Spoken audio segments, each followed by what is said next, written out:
எல்லா கண்டஸ்டன்ட்மே ரொம்ப ஒற்றுமையாக தான் இருந்தாங்க. இன்னொரு விஷயம் என்ன அப்படின்னா, இன்னைக்கு இருக்க கண்டஸ்டன்ட்ல ஒரு 8லேருந்து 10 பேர் அவங்களோட ஸ்டோரி என்ன மாதிரி இருக்குது, அவங்க என்ன கடந்து வந்தாங்க அப்படிங்கிற மாதிரி நிறைய விஷயங்கள் வந்து ஷேர் பண்ணிட்டு இருந்தாங்க. ஒரு டர்ன் வரும்போது ஒருத்தவங்க ரொம்பவே அழகாக பேசினாங்க. ஸோ வந்து நம்ம நினச்ச மாதிரி ஜோவிகா வந்து அவங்க அம்மா எப்படி ரொம்ப போல்டாக இருப்பாங்க, தைரியமாக பேசுவாங்க, பட்டுப்பட்டுன்னு பேசுவாங்க, யார் என்ன நினைக்கிறாங்க அப்படிங்கிறதையும் தாண்டி அவங்களுக்கு என்ன தோணுதோ அதை பேசிடுவாங்க, ரொம்ப போல்டாக இருப்பாங்க இல்லையா. ஆனால் வந்து ஜோவிகா நம்ம நினச்சதை விட கொஞ்சம் வித்தியாசமாக இருக்காங்க அப்படின்னு தான் சொல்லணும்.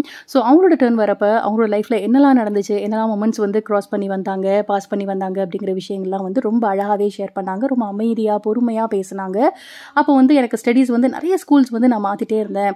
எனக்கு அதுவே ஒரு ஃப்ரஸ்ட்ரேஷன் மாதிரி இருந்தது. எனக்கு எந்த ஸ்கூலுமே செட் ஆகலை. இன்னொன்று வந்து ஸ்டடீஸில் வந்து அந்தளவுக்கு நான் கான்சன்ட்ரேட் பண்ண முடியல, அந்தளவுக்கு எனக்கு பிடிக்கல. அதனால் 9th வந்து நான் ஸ்டாப் பண்ணிட்டேன். அதே மாதிரி பார்த்திங்க அப்படின்னா இன்னொரு விஷயத்தில் வந்து நான் வந்து டிப்ளமோ வந்து பண்ணேன். எனக்கு ஆக்டிங்னா வந்து பிடிக்கும். ஸோ டிப்ளமோ வந்து பண்ணேன். அதுக்கு முன்னாடி என்னை யார் அப்படின்னு ப்ரூவ் பண்ணணும் அப்படிங்கிறதுனால எனக்கு ஒரு ஆப்பர்ச்சுனிட்டி கிடைச்சது. அதுதான் இந்த பிக் பாஸ் அப்படிங்கிற மாதிரி ரொம்ப அழகாக பொறுமையாக ஜோவிகா வந்து பேசினாங்க அப்படின்னு தான் சொல்லணும்.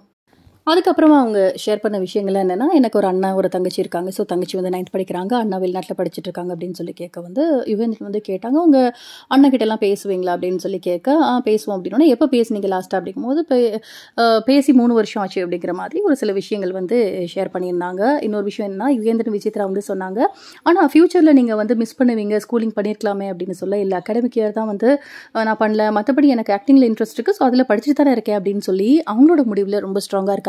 ஸோ இன்னொரு பக்கம் என்ன அப்படின்னா, மற்ற கண்டஸ்டன்ட் எல்லாருமே வந்து கேட்குறாங்க, என்ன உங்கள் அம்மாவுக்கு நீங்கள் ஆப்போசிட்டாக இருக்கீங்களே, அப்படியே நாங்கள் நினச்சதை விட வேறு மாதிரி இருக்கீங்களே அப்படின்னு சொல்லிட்டு இருக்காங்க. இன்னொரு விஷயம் என்னென்னா, இப்போ வரைக்குமே ஜோவிகா வந்து ரொம்ப பிடிச்சிருக்கு எல்லாருக்கும் அப்படின்னு தான் சொல்லணும். போக போக தெரியும். நீங்கள் என்ன நினைக்கிறீங்கன்னு கமெண்ட் செக்ஷனில் சொல்லுங்கள். இந்த மாதிரி மோர் அப்படி இருக்குது நம்ம சேனலை சப்ஸ்கிரைப் பண்ணுங்கள். தேங்க்யூ.